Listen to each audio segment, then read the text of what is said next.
Hola, friends. So I talked previously about why you need to blog, why a business, anybody, brick and mortar store, online business probably needs a blog. I'm not going to say every single business in the whole world needs to blog because I do have some friends in business that genuinely they have enough clients. They don't really have room or space or time or desire for more clients. And so they don't really need a blog. But if you want to grow your business, blogging is a great way to do that.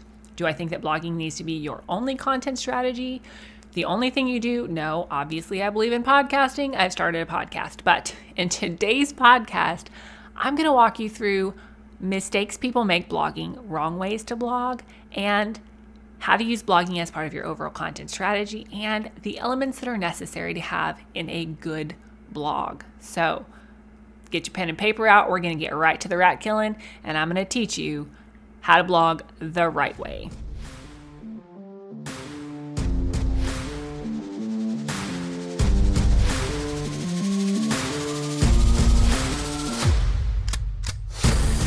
Welcome to Jumpstart Your Dreams. I am Faith Hannon, Jesus lover, business growth coach, content strategist, barrel racer, worship leader, wrangler of tiny humans, and champion of your God-given dreams.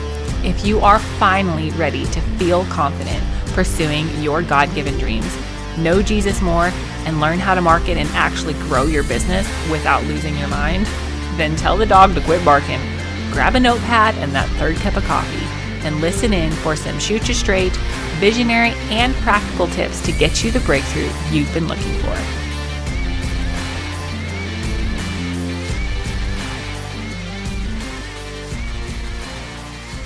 Okay, first, in case you are new here, or in case you're like, what in the heck is this even, Faith? I'm going to tell you a little bit about what a blog is. So think of a blog as like an online article hosted on your site. So there's like no blog police. It's like, you cannot post that because it's not good enough. No blog police. It's your site. You can post whatever the heck you want, which, has its ups, has its downs, whatever. Now, what are the wrong ways to blog? Because there are some very wrong ways to blog. Number one, to not do it at all. And I know people have a ton of different reasons why they don't want to blog. Like it's too time consuming. They don't know what to write about. They don't see the benefit of it. They just like it's overwhelming, the technology, blah, blah, blah, blah. There's lots of reasons why people don't blog. But one of the biggest mistakes you can make in building your online business, I will beat this point into the ground. One of the biggest mistakes you can do in building your online business is to do your building on rented ground. Your blog on your website that you pay dollars for and you own, that is where you need to be doing your building so that Google and all of those search engines find your site. If you don't know why you need a blog, go back and listen to, I think it's episode number 5, about 6 reasons why you need a blog for your business. But one of the main mistakes people make is just not blogging at all, okay? Now, the number 2 mistake that I see people making, cough, cough, Steph gas. And oh my gosh, Steph totally said I had permission to share this with her. But if you guys are unfamiliar with Stephanie Gass, she is a podcaster, has built an amazing business podcasting and teaching people how to podcast. But she made this huge mistake with her blogs. And that's this, is just posting your transcriptions of your podcasts as a blog. Now, she's not the only one who does this. So many people do this, right? Like, I think I've seen Amy Porterfield's blog and she does this as well. And in theory, the heart behind posting your transcript as a blog, the heart behind it is good because people are like, oh, I'm going to take this and I'm going to put it on the website and then people can read it. And it's good for, quote, good for SEO because it's fresh content, right? Well, not so much. Like, I don't know about y'all. I'm a reader. I like to read. I enjoy reading. Like, I get the C.S. Lewis quote where he says, there's not a book long enough or a cup of tea big enough to suit me. Like, I love reading. But to sit down and read a transcription of somebody talking, like, is painful. Like, I'd rather just, like, beat my head into a wall. Like, nobody wants to read your blog transcription. Nobody. It's not helpful. It's a waste of their time. It's a waste of your time. It's a waste of your money. It's a waste of all of the things. Like, one of the main main ways to blog incorrectly to benefit your business is to post your transcriptions as a blog. Sorry. I know I just ruined so many people's lives, but the only benefit to posting your transcription as a blog, like just straight up putting the transcription and calling it a blog, is that Google is going to see that you have published fresh content. It is not going to be SEO rich content. It's not going to get you much traffic, if any at all, because you haven't utilized good SEO strategies. You haven't utilized good keyword strategies. You don't have good HTML markup, all of those things that are necessary to get traffic to your website. But please, please, please, please do not post your transcription to a blog and think that you're doing a service for your business, okay? The number 3 way to blog wrong is to tell your life story. Like, okay, 10, 15 years ago, people were creating blogs and literally just posting life updates, right? Like, that's cool, but the only people who are going to read that blog is your mama and your aunties. Like, nobody's reading that except your best friend and your mom and your family, which is cool if you just want to have a blog for those purposes. But if you want to have a blog to build your business, and you should, if you have a business, blog strategically, you don't need to tell your life story. Like, everything that you post needs to be about your customer. Now, should you use stories? Should you use illustrations? Should you share parts of your story? Should you be relatable? Yes, all of those things are necessary to good communication and good content. But don't write blogs about your daily life without a point and then be frustrated why nobody's reading your blogs and you're not getting a bunch of affiliate link marketing hits and you're not making money with your blog. Because your life story, precious though it is, and I don't mean that sarcastically, your life story, precious as it is not really meeting the consumer's needs. So they're not really going to purchase, and affiliate marketing companies aren't really going to want to put stuff on your site because nobody's coming. Okay? Okay. The number 4 mistake that people make when they're blogging is this: to write boring blogs. Now, I have a minor in English. I have always been, I don't know if fascinated is the right word, but like, I've always enjoyed the proper use of the English language and well-written things and well-spoken people. I've always enjoyed that. However, blogging is a different ballgame than your English 101 comm class in college. Now, I loved my English professors in college. Like, loved. Shout out to you, Dr. Richter, if you're listening. However, I would be remiss if I thought that I needed the same language, the same structure for a, graduate level English class or graduate level English paper for a blog. Like, the average reader reads it like, I think it's like a 6th grade level. The average person is not going to read at the level that my little English minor heart maybe wants to write. Secondly, most people skim blogs. So don't be writing a boring blog, y'all. Do not write a boring blog. Yes, I understand that some subjects are more technical, right? Like, I'm not going to read, a health article on natural remedies for, I don't know, toe fungus and be like expecting lots of jokes in there. I'm going to expect that to be more straight to the point, a little more dry. But I still am not necessarily expecting that blog to read like a medical journal, right? Like, if I want to read a medical journal, I'm going to go read the medical journal. If I'm looking for a blog, I'm looking for something at least somewhat entertaining with some anecdotal evidence and, an easy to read format. Okay. So number 4 mistake people make is to write boring blogs. Please, please, please don't write boring blogs. The number 5 mistake that people make when writing blogs is this: writing only salesy blogs. Now, if we have been pals either on Instagram or you've read my own blogs for a while, you know that I'm a firm believer that a content strategy as a whole needs to encompass more than just what you sell. Because now more than ever, people want to connect with people. Now, don't go telling your life story on every single post. Don't go do that. Don't do it. But you do need to write content around more than just buy my thing. you can and you should answer questions that are peripheral to the thing that you're selling, but do not let every piece of content that comes out of your business be salesy. All of your blogs cannot be salesy. Yes, they should all be like pointing to or linking to things and saying, hey, if this helped you, then this program will help you. Hey, if this helped you, then this, this coaching call will help you. That's fine. But like, don't make every blog a sales pitch, please. Please, please, please. Because one, nobody wants to sit there and read that and be sold to. And two, if people are reading your blog, they need value add. They don't just need to be sold to. Okay. Now let's talk about using a blog as part of your overall content strategy. So one, you cannot just like write a blog, never promote it, and hope that the Google gnomes are just going to find you, right? Like you have to actually promote your blog on your email list, your social media channels, and Pinterest. You can't just like sit there and forget it. Like it's not going to get the traffic that you want it to get. So know that. And then if podcasting is your main form of long form content, you can and should repurpose that into a blog too. Not just a transcript, please, for the love of all things holy. Don't just use a transcript and put it up on your blog and think that you're doing your business and your digital marketing plan due diligence. No. If podcasting is your main form of long form content, you need to take that podcast outline and turn it into a blog.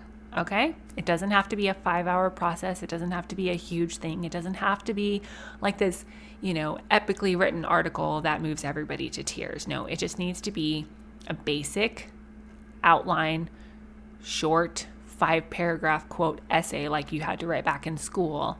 That's easy to read, easy to skim, that's going to tell people, hey, this podcast is worth listening to, or answers some of their pressing questions. Okay? Now, using a blog as part of your overall content strategy means that you're going to do the work up front with a blog to create a high value, long form piece of content that then you can repurpose multiple different ways.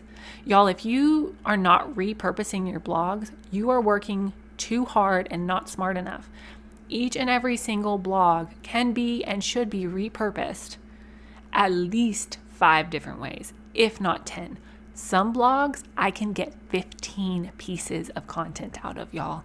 It is no joke. Like a strategically written blog that is then strategically repurposed can work for your business again and again and again and again. And then the last thing I want you to consider when using blogging as part of your overall content strategy is this. Think of it as building a house on ground that you own instead of rented space. Listen, it is not as shiny as Instagram. You're not going to get as many likes or follows right away. But you don't own Instagram. You don't own TikTok. You don't own Facebook. You only own your email list and your website. So you are building a house on ground that you own instead of rented space. And it's going to take a little longer, but ultimately, you'd rather own that and have something that's well built and built to last than have like a big shiny Instagram account that disappears overnight because you're not posting trending content or whatever it is. Now, what elements are necessary to have a good blog? Number 1, say one stinking thing. Please do not try to tell people how to do all of the things for all of their problems in one blog post. Like, it just won't work, right? Like, nobody's going to read a 10,000 word blog post. Ain't happening. You need to keep it short, keep it relevant, keep it rich, keep it highly valuable. I actually have a content planning template that I will give y'all. Just go to my website on the freebies page, and it'll help you plan out each piece of content, each podcast, each blog, each YouTube video, if that's your thing, so that you're not just going all over the place. I had an English teacher in college, and she gave me this piece of advice that I have hung on to. And she said, Faith, one of my teachers told me this: say one frickin' thing. But I don't like that word, so I say one stinking thing. Say one stinking thing. Each piece of content that you create, Instagram post, podcast, blog, YouTube video, letter, email, every piece of content that you create needs to have one point. If people could only walk away from reading or consuming this piece of content and reiterate what this was about, they need to be able to summarize what you said in one sentence. And if you can summarize what you said in one sentence very clearly, and you can have that in the back of your mind as you're creating that content, then they will more likely be able to summarize what you said, remember what you said, and come back to you because you created a high value piece of content and added value to their lives. Okay. Now, number 2 thing that is necessary for having a good blog is keywords. Keywords that are strategically used throughout your blog without keyword stuffing. Now, keywords are a whole thing. Like, that's a whole nother thing that we're going to talk about.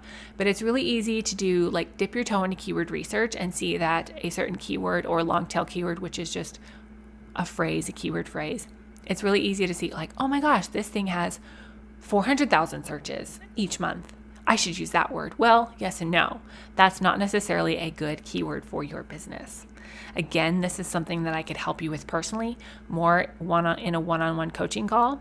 If that's something that you're like, I need help with the keywords, please hop on my website and book a coaching call. Coaching spots are very limited.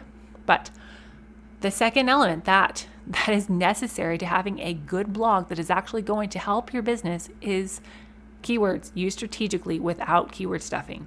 The third thing that is necessary is an introduction. You need to tell the people what you're going to tell them before they decide to spend their precious time, because everybody's time is precious, reading the thing that you just created. Okay? You need to have, number 4, you need to have main points.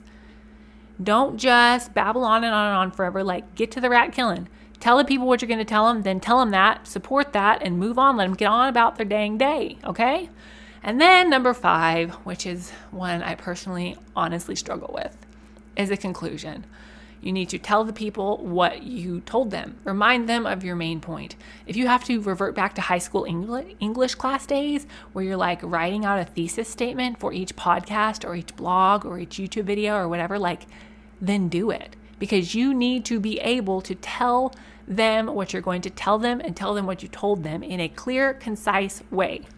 Okay, the 6th element of a good blog is this. You need to have some external links. This is purely, well, not purely for SEO purposes, but mainly for SEO purposes.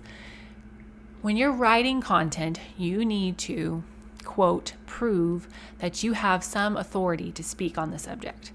And sometimes that looks like linking to outside research. Sometimes it looks like linking to outside support, outside recommendations, whatever.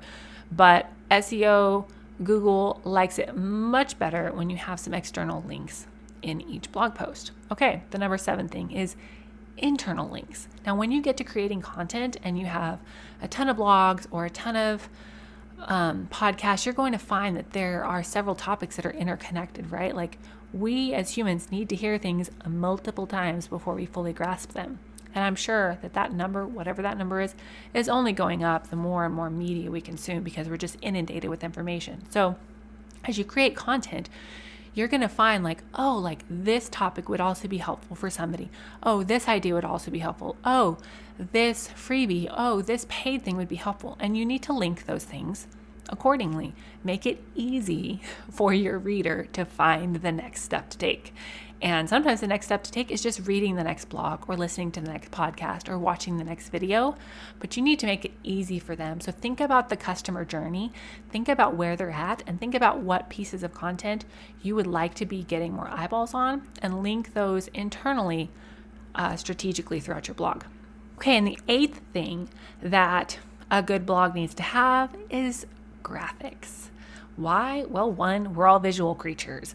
Somebody is sitting down to read your blog, please make it visually interesting for them. Now, this does not mean that you need to be a graphic designer, nor does it mean that you need to spend hours upon hours upon hours curating perfect photos or perfect graphics. Nope, I've got a process for that. It takes like hardly any time at all when you use Canva and repurpose enough templates and a good branding package. Like, all of the things help make it so much easier. But you do need to have some graphics to make your blog more visibly pleasant for your reader. Okay, and the 9th and final thing that every good blog needs to have are Pinterest pins and or some photos. So if y'all don't know this by now, Pinterest is a search engine. It's not a social media platform. People go to Pinterest to find solutions for things. They do not go to Pinterest to be entertained necessarily like they go to Instagram or Facebook to be entertained. If Pinterest is not part of your overall marketing strategy, you're doing it wrong.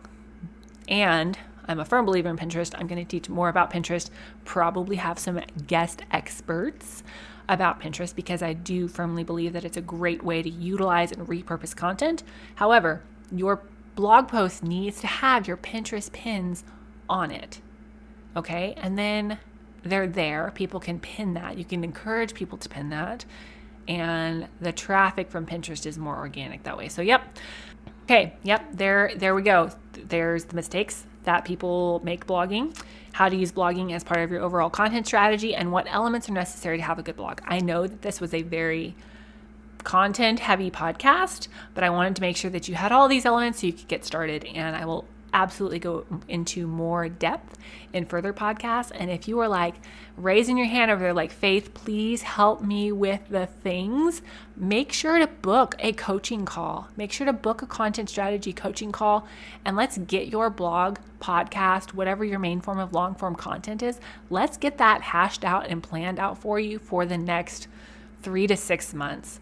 Because I'll help you come up with a brilliant content strategy specific for you, your business, and your industry, and what you need to create for that so that you can actually start moving the needle forward on your business and your content and reach goals and all of those things. Spots are genuinely limited. I'm a work-at-home mom with some clients and some other things that I'm building, so I can only take so many coaching calls a week. So if you're even thinking about doing it, just get on my website and book that call. Like, you will come away with so much value. So I pray that blesses y'all and helps you to further fulfill the God-given dreams and to grow the businesses that God has put on your heart.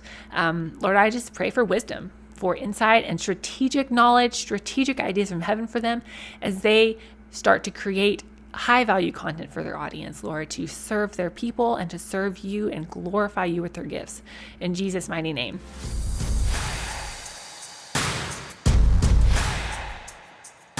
Thank you so much for listening in today. It means the world that you tuned in. Hopefully this episode inspired you, challenged you, and left you feeling like you really can do the thing that God has called you to do, even if you need a nap first. If it did, can I ask you a couple favors? Would you please subscribe so you don't miss a thing? Share this episode with a friend and take 30 seconds and go leave a review on Apple Podcasts. Not only will it bless my socks off to know that this is helping you, but it will help spread this message to more Jesus-loving entrepreneurs.